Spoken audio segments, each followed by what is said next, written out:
नमस्ते everyone, Monika astrology में आपका बहुत बहुत स्वागत है। आज हम चर्चा करने जा रहे हैं सिंह लग्न की। देखिए, सिंह लग्न वालों के लिए जो राहु का राशि परिवर्तन है, जो 12 अप्रैल से लेकर 30 अक्टूबर 2023 तक रहेगा, तो ये आपके लिए किस तरह की स्थितियाँ क्रिएट कर रहा है और आपको कैसे अपने पूरे ही 18 महीने के ये ट्रांजिट को प्लान करना है, ये आज हम जानने की कोशिश करते हैं। देखिए, राहु ट्रांजिट करेगा तो उसके साथ साथ केतु का भी ट्रांजिट 12 अप्रैल को होने वाला है।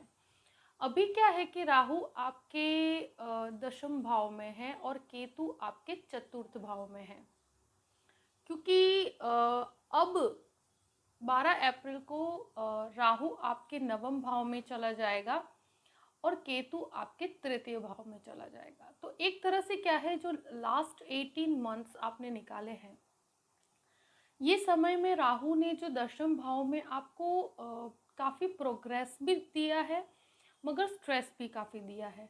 अगर आप कोई भी बिजनेस करना चाहते हैं तो जब नवम भाव का राहु होता है तो ये एक बहुत बेनिफिशियल स्थिति मैं कहूँगी, क्योंकि भाग्य के अंदर राहु का आना और नाइन्थ हाउस जो है, तो उसके अंदर फॉरेन लैंड से कनेक्टेड अगर कोई भी काम करना चाहते हैं, कोई बिजनेस करना चाहते हैं, तो उसके लिए ये राहु काफ़ी सपोर्ट करता है। स्पेशली ये जो काफ़ी समय से आप प्लान कर रहे हैं कि आपको जॉब के अंदर चेंज करना है, तो ये स्थिति आपको जॉब में बदलाव की स्थिति क्रिएट करती है। अगर आप करना चाहते हैं, कर सकते हैं। और काफ़ी समय से जो लोग चाहते हैं कि हमें बिजनेस की तरफ जाना है जॉब को छोड़ के, तो ये स्थिति को आप अब नेक्स्ट लेवल तक लेकर जा सकते हैं। एक चीज़ मैं ज़रूर कहूँगी कि देखिए, राहु केतु का जो ये चेंज है, वो शुरुआत के 3 महीने थोड़े आपके लिए कठिन रहेंगे, क्योंकि ये जो बदलाव है उसमें दूसरे ग्रहों की भी इम्पैक्ट बहुत इम्पॉर्टेंट होती है। तो ये राहु जो आपके दशम भाव से निकलकर आपके नवम भाव में आएगा, एक तरह से भाग्य में वृद्धि और आपके काम में आपका जो प्रेजेंटेशन है हर तरह से बहुत मजबूत होगा।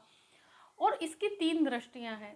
एक दृष्टि उस आपके लग्न पर पड़ती है, यानी कि आपके केंद्र भाव पर पड़ती है। तो देखिए, लग्न पर पड़ने के कारण कभी कभी स्ट्रेस, दुविधा, कभी कभी विचारों में बहुत ज़्यादा अतिरेक होना, अकारणीय आप बहुत सी चीज़ों में बहुत से कंपैरिजन्स कर लेते हैं। इंसान को कंपैरिजन करने की क्षमता देता है, यानी कि आप अपनी प्रगति को दूसरे की प्रगति के साथ यानी कि कंपेयर करेंगे कि आपने कितना अचीव किया है। और बहुत से एस्पेक्ट्स ऐसे होंगे जो आप, क्योंकि अंदर ही अंदर सोचेंगे, क्योंकि राहु जो होता है वो एक माइंड से चलने वाला प्लैनेट है और उसकी एक दृष्टि जो पंचम आपके लग्न पर पड़ती है, तो वो इस तरह के मैटर के अंदर बहुत कुछ सोचने की क्षमता भी देती है और उसके कारण बहुत स्ट्रेस में रहता है इंसान। कोई भी डिसीजन होता है तो वो डिसीजन मेकिंग के अंदर भी थोड़ा फ्लक्चुएट करता है। मतलब जो जिस दिन जो आपको डिसीजन लेना है उसमें आपको अंदर ही अंदर बहुत सी चीज़ों में दुविधा क्रिएट होती है। तो इनडिसिसिव अप्रोच ये आपको लेकर आता है, मगर बिजनेस के अंदर ये आपको बहुत अच्छी सफलता प्राप्त करवाता है। कोई भी नया कार्य करना चाहते हैं, इवन ये कंस्ट्रक्शन बिजनेस वालों के लिए बहुत पॉजिटिव टाइम कहूँगी, क्योंकि ये एक तरह से आपके भाग्य में वृद्धि करता है। फॉरेन लैंड से कनेक्टेड अगर कोई भी कार्य आपका है जो जिसमें आप बिजनेस करना चाहते हैं, फॉरेन की कोई कंपनी में जॉब करना चाहते हैं, बाहर जाकर कोई स्टडी करना चाहते हैं, मास्टर्स के लिए बाहर जाना चाहते हैं, तो ये राहु के अंदर ये सारी परिस्थितियों में आपको आपके लिए बहुत फेवरेबल है। जो भी सिंह लग्न वाले हैं उन लोगों के लिए एक चीज़ मैं ज़रूर कहूँगी कि इसकी एक दृष्टि आपके तृतीय भाव पर भी पड़ती है। तो ये जो केतु है वो आपके चतुर्थ भाव में था, तो एक केंद्र भाव में जब केतु होता है तो इंसान को काफ़ी लोनलीनेस देता है, जो आपने पिछले टाइम में काफ़ी महसूस भी की होगी। और अब मैं ये कहूँगी कि ये जो केतु तृतीय भाव में है वो एक परिवर्तन का कारक है, एक स्थायित्व देगा आपको। जहाँ पर भी एक स्टेडी नस, एक लाइफ के अंदर स्टेडीनेस जो चाहिए, आप कोई घर चेंज करना चाहते हैं या घर के अंदर भी स्थायित्व नहीं आ पा रहा था, तो उसके अंदर अब स्थायित्व आएगा। जॉब के अंदर भी एक स्थायित्व आएगा, क्योंकि आपके अंदर एक क्लैरिटी होगी कि अब आपको किस डायरेक्शन में क्या करना है। केतु तृतीय भाव में है, तो मैं ये ज़रूर कहूँगी कि भाई बहन और जो पुराने संबंध हैं, जो तुम्हारे जो चाइल्डहुड फ्रेंड्स होते हैं, उन लोगों के साथ बोलकर मत खराब कीजिएगा। कोई मिसअंडरस्टैंडिंग होती है तो उसको बात करके सुलझा लीजिए, क्योंकि ये कभी कभी मिसअंडरस्टैंडिंग्स और अपने जो ब्रदर सिस्टर होते हैं, भाई बहनों के बीच में एक तरह से जो है कम्युनिकेशन गैप बढ़ा देता है। तो ये चीज़ों का आपको ध्यान रखना है। बाकी टेक्नोलॉजीज़ और कोई भी नई चीज़ का एक्सेप्टेंस यस कर सकते हैं आप। अपने बिजनेस में बढ़ोतरी करने के लिए कोई भी प्रकार का अगर नयापन लाना चाहते हैं तो ये समय आपके लिए बहुत अच्छा है। जॉब में कोई बदलाव करना चाहते हैं, बिजनेस के अंदर कोई नयापन लाना चाहते हैं या नया बिजनेस शुरू करना चाहते हैं, तो ये राहु काफ़ी सपोर्ट करता है। देखिए, राहु की एक दृष्टि आपके पंचम भाव पर भी पड़ती है, तो ये जो दृष्टि है, मतलब इसकी नवम दृष्टि आपके पंचम भाव पर पड़ती है। तो इसके अंदर क्या होता है, मैं यही कहूँगी कि देखिए, पंचम भाव जो होता है तो स्टूडेंट्स के लिए भटकाव नहीं होना चाहिए, क्योंकि जितने भी स्टूडेंट्स हैं उनके लिए अपने जो स्टडीज़ के अंदर डेडिकेशन होना चाहिए, वो अपने जो प्लान्ड अप्रोच के साथ उनको स्टडीज़ पे ध्यान देना चाहिए। उसमें कहीं ना कहीं बाहरी भटकाव हो जाता है और जितना फोकस्ड इनको होना चाहिए वो नहीं होने देता। तो स्टडीज़ में इस चीज़ का आपको बहुत ध्यान रखना है। पंचम भाव पर राहु की दृष्टि के कारण अगर आप कोई लव मैटर है तो उसके अंदर एक चीज़ में ध्यान रखिएगा, क्योंकि ऐसे सिचुएशंस जो होती है उसमें इंसान के साथ चीटिंग हो जाती है। तो किसी पर भी विश्वास या कोई भी संबंध को नेक्स्ट लेवल पर अगर लेकर जाना चाहते हैं तो बहुत सोच समझ के आगे बढ़िएगा। अगर 100% श्योरिटी हो तो ही आगे बढ़िएगा, क्योंकि ये राहु में इंसान को क्या है कि ये आकर्षण के बेस पर कोई भी डिसीजन लेता है।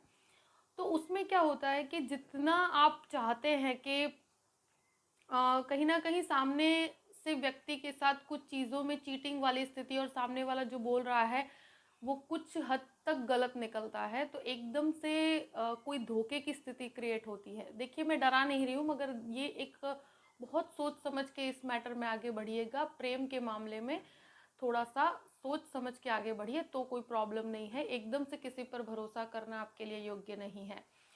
देखिए, ओवरऑल देखा जाए तो इस राहु का आपको ज़्यादा से ज़्यादा लाभ उठाना चाहिए, क्योंकि ये राहु नवम भाव के अंदर देखिए आपको कोई भी नई चीज़ों का एक्सेप्टेंस करने की क्षमता देता है। प्लस आपके बिजनेस के अंदर ग्रोथ लाने के लिए आपको किस तरह से आगे बढ़ना है, तो ये आगे का रास्ता क्लियर करता है। तो मेरे हिसाब से ये ट्रांजिट आपके लिए काफ़ी पॉजिटिव है। बस कहाँ पर दुविधा और असमंजस है, क्योंकि इसकी दृष्टियों के कारण मन में कुछ हद तक दुविधाएं आपके रहेगी। कुछ डिसीजन मेकिंग में आपको असमंजस रहेगा, डिसीजन लिया जाए नहीं लिया जाए, क्या मैं इस रास्ते पे चल सकता हूँ या नहीं चल सकता हूँ। तो ये एक थोड़ा सा रहेगा, तो किसी की एडवाइस लेकर कार्य कीजिएगा, तो फिर कोई भी नेगेटिव इम्पैक्ट मुझे नज़र नहीं आता। बाकी आपकी पर्सनल हॉरोस्कोप जो होती है और कौन सी दशाएं अंतरदशाएं चल रही है उसके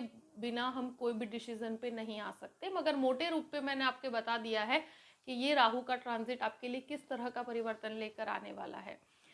आई होप कि ये वीडियो आपको पसंद आया होगा। अगर पसंद आए तो लाइक भी कीजिएगा और सब्सक्राइब भी कीजिएगा। देखिए, अगर आप मुझसे कंसल्टेशन लेना चाहते हैं तो डिस्क्रिप्शन बॉक्स में मैंने अपना ईमेल आईडी दिया हुआ है, astrologymonica@gmail.com। आप उस पर मेल कर सकते हैं। आपको मैं पूरी ही जानकारी प्रदान करूंगी कि मुझसे कैसे कांटेक्ट किया जाए और कैसे कंसल्टेशन लिया जाए। देखिए, इस ट्रांजिट को अगर पॉजिटिवली लेंगे तो इसके काफ़ी पॉजिटिव इम्पैक्ट हैं, और सिंह लग्न वालों के जीवन में जो भी पिछले 18 महीने में काफ़ी संघर्ष की स्थिति रही है, मगर इसने आपको आगे का रास्ता भी दिखाया है। जो 10वें घर का राहु था उसने भी काफ़ी पॉजिटिव चीज़ें और आपको जीवन में सही डायरेक्शन दिया है। तो अब उसको कैसे आगे बढ़ाना और इस पॉजिटिव समय का कैसे लाभ उठाना, ये आप पर है। मगर यही आपसे मैं विनती करूँगी कि इसमें प्लान करके अगर इसके पॉजिटिविटी को आप लेंगे तो आपके लिए बहुत अच्छा समय है। Thank you so much. जय श्री कृष्ण।